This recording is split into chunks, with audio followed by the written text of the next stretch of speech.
నీవు ఉండలేవయ్యా, ఆరాధించకలేను ఉండలేనయ్యా. యేసయ్యా యేసయ్యా యేసయ్యా యేసయ్యా యేసయ్యా యేసయ్యా యేసయ్యా యేసయ్యా. నా వల్ల కాదయ్యా నిన్ను వీడి ఉండుగా, బందీనైపోయా నిలమునే గీతేలాగా. నా వల్ల కాదయ్యా నిన్ను వీడి ఉండుగా. యేసయ్యా యేసయ్యా యేసయ్యా యేసయ్యా. పడిపోయిన చోటే నిలబెట్టువాడవు, గణపరచువాడవు, హెచ్చించువాడవు, మా పక్షము నిలచి జన్మించువాడవు, స్థిరపరచువాడవు, బలపరచువాడవు. పడిపోయిన చోటే నిలబెట్టువాడవు, మనవు నిరూపమిటావు, అత్యంతమైన వాడవు, మనవు నిరూపమిటావు.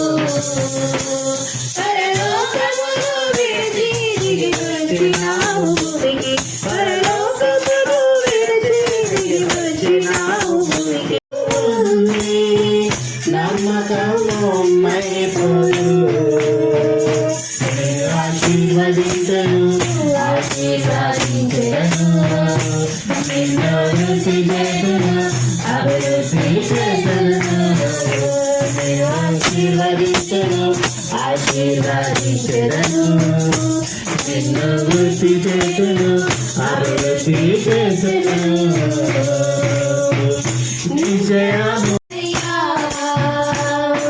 కాపాడే దేవుడవయ్యా, కరుణించే నా యేసయ్యా, ఎడబాయని ప్రేమ నీవేనా. నా వేదన వేదనలో నీ కృంగిన సమయములో, నా వేదన వేదనలో నీ కృంగిన సమయ. మీకు అందరికీ ప్రభు పేట మీ అందరికీ వందనాలు చెల్లిస్తున్నాను. దేవుని కృపను బట్టి ఈ యొక్క దినాన్న, ప్రత్యేకింపబడిన దినాన్న, ఎందుకు ప్రత్యేకింపబడిన దినం అన్నానంటే, ఈ యొక్క దినము మా యొక్క వివాహము దినము, అంటే మ్యారేజ్ డే కాబట్టి మ్యారేజ్ ఒక సంవత్సరం గడిచి ఉన్నది. ఈ సంవత్సరం అంతే దేవుడు కాచి కాపాడి దేవునికి కృతజ్ఞతాస్తుతులు చెల్లిస్తున్నాం. ఎందుకంటే ఎన్నో శోధనలు వచ్చాయి.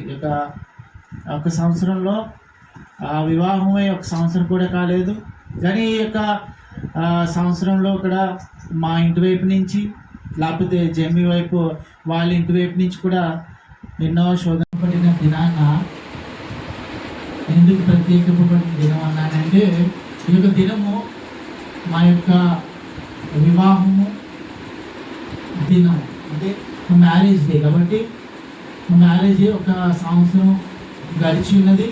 ఈ సంవత్సరం అంతే దేవుడు కాచి కాపాడి దేవునికి కృతజ్ఞతాస్తుతులు చెల్లిస్తున్నాం. ఎందుకంటే ఎన్నో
దేవుడు నిమగ్నమై ఉన్నాడు.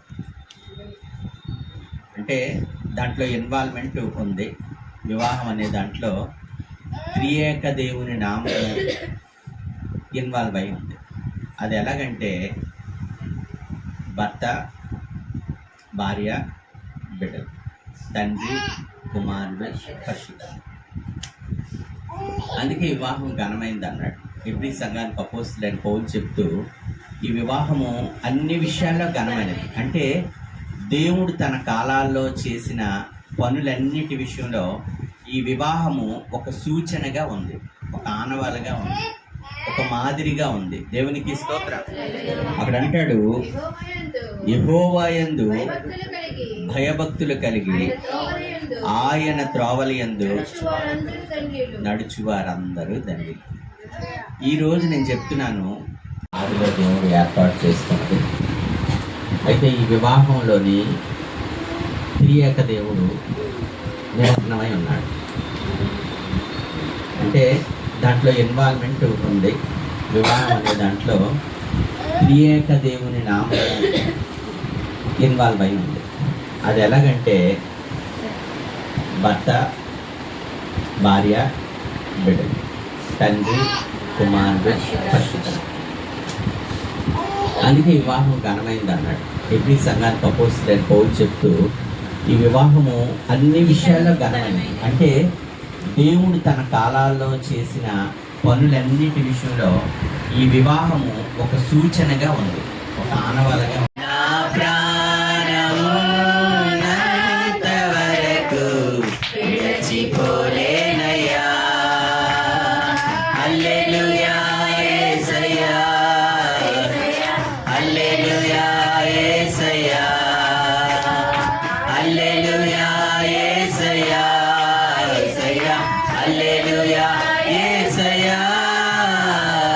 మేలులు నీ మేలులు మరచిపోలేనయ్యా. స్థాపించావు ప్రభా. ఈ లోకంలో అనేకమైన వివాహాలు జరుగుతున్నాయి, క్రైస్తవ వివాహాలు కూడా జరుగుతున్నాయి. కానీ నువ్వు స్థాపించినట్టుగా, నువ్వు చెప్పినట్టుగా, నువ్వు నడిచినట్టుగా, నీ వాక్యానుసారంగా జరగని పరిస్థితులు అన్యులు, లోకస్తులు అందరూ ఇన్వాల్వ్ అయిపోయి అక్కడ నాయన ప్రభువా, అది క్రైస్తవ వివాహంగా కాకుండా అన్యులతో నేను ఆయన ఆదిలో నీ ప్రణాళిక ప్రభా. నరుడు ఒంటరిగా ఉండటం మంచిది కాదు. ఈ వివాహ వ్యవస్థ అనేది నువ్వే స్థాపించావు ప్రభా.